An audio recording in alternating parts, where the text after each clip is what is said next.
right, you guys ready? So what did you say before the Washington State game that got everybody fired up and ready to win a game? Nah, I think they're giving me a little too much credit. I mean, I just came in, basically, I talked to my family a little bit the weekend before, and I just said, I felt like personally I kind of just left some stuff out there previous few weeks that, you know, looking back, I wish I wouldn't have. And then I basically just said, like, I don't want to regret nothing after these next 2 weeks. So let's go out there and do it. And then, like, I don't know. I don't want to take all the credit. Like, guys like JT, Sauce, I talked with them. Like, a lot of dudes helped me accountable all week. So, yeah, I mean, that might be a little much. But, yeah, I basically just said let's not regret anything. Like, I'm kind of over, you know, leaving anything out there. I'm going to give it my all these last 2 weeks, and I hope everyone's with me. What was the difference between the Air Force game and Washington State from the pass blocking standpoint? Because Air Force was on top of the quarterback almost all game long, and Ben was pretty clean in this game. I think it just all had to do with the week of practice we had. I think we were all just locked in. Like, I think all of us believe on the O-line that, like, we're not worried about who you put in front of us. Like, we just know that if we trust our technique and trust the work we put in, like, we should be able to execute our job time in and time out. So I think just all week we got good reps, and, like, everybody was in a good headspace, really locked in, really focused. And I think that showed on Saturday that everybody was just ready to go and excited. When Jabari comes into the game for his dozen plays or so, do you guys immediately know he's in there? Or because some guys say they don't know who's playing quarterback. Yeah, I mean, unless we're in the huddle, no, not really. Like, we just get the play call. I mean, I guess throughout the week, you know, you kind of know what plays are for certain things, but you don't put too much thought into it. Like, I got to worry about my own job. So there were certain times when you really didn't know who was back there. You just went with whatever the play was. Yeah, I just look over, you know, get my play call, and just go from there. I try to not focus on too much other stuff throughout the game. I try to just go. Who are you getting your play call from? I think I'm going to keep that one close to the vest. How important is it for you guys, after the way this last month has gone, and you guys have obviously been wanting to change things, to have something tangible to play for, to have bowl eligibility at stake this week? I mean, it's huge.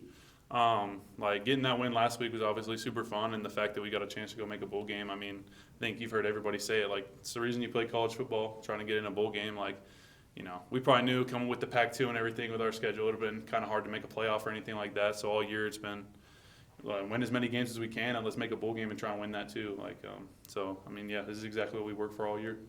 Statistically, you haven't faced a pass rush like this one. It seemed they got two guys that have close to 8, 9, 10 sacks each. What have you noticed on film watching those two? I mean, they're definitely really good players, but I think, like I said, it kind of all, at least my mindset is, it just comes down to, like, ourselves. The guy across from you can do a whole lot of different stuff, but as long as you putting in work all week and making sure you're trusting your fundamentals, trusting your technique, and everybody, all five on the O-line, are on the same page, I think that's going to solve a lot more problems, like, than just trying to really worry about what somebody else is going to do to you. Yeah. Going back to your Thurston days, you've always sort of had that leadership trait, but transferring in here, when did you feel like you had that space to speak up in this capacity? I think, like, last year, definitely, like, probably wasn't speaking up a lot. Like, there's a lot of older guys.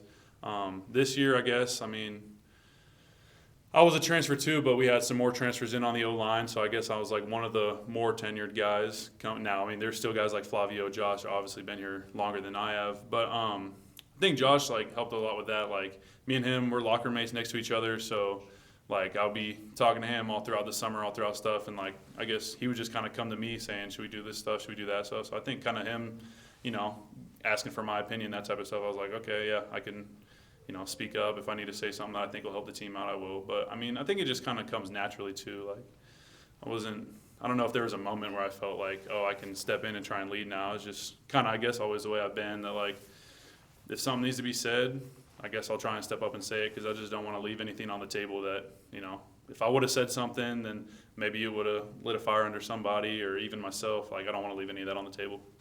You got a speech prepared for this week? Nah, just keep working. I think last week was all I needed to say. Anything else? Thanks, Grant. Yeah, thank you. Grant.